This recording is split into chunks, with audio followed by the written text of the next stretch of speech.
I saw the Deadpool movie. I thought it was gonna be bad, and I was pleasantly surprised. If you like the other two, you'll like this one. There's your review. You can leave now.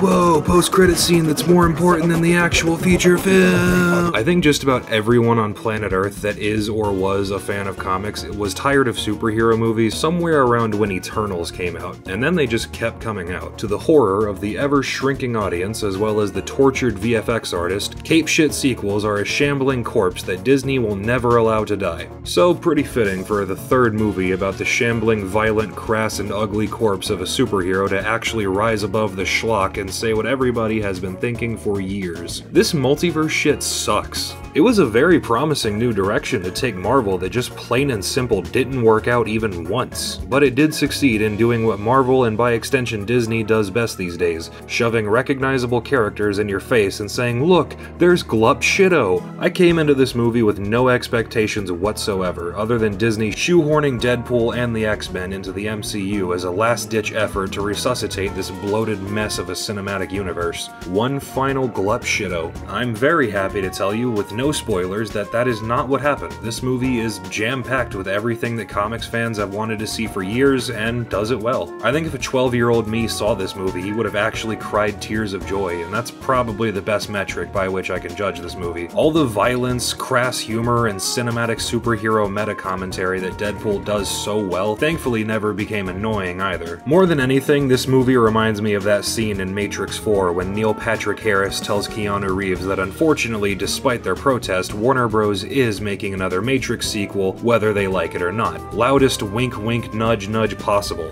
Which is honestly kinda ballsy for a movie to damn near grab the camera and shout into it, we didn't want to make this movie, it was gonna be made with or without us, and we're making the best of a bad situation. Deadpool and Wolverine did this constantly. When you shave off all the multiverse bullshit and the character cameos and the save the world narrative, the real core message of this movie is, our corporate overlords are going to grab hold of every IP they think they can still juice some profit out of, and continue to make their cast, crew, VFX artist, and all the other unfortunate souls that work on these movies keep running on that hamster wheel until there's nothing left. And in the meantime, all we can do is just sit back and watch Deadpool and Wolverine team up with Glup Shitto to save the Omniverse from Darth Batman Frieza and his army of Funko Pops. But judging by how few people were in the theater, I think it's safe to say, despite Kevin Feige giving the multiverse the Weekend at Bernie's treatment and telling us that there's still plenty of juice left in the tank, we all knew the truth way before now. The multiverse is dead.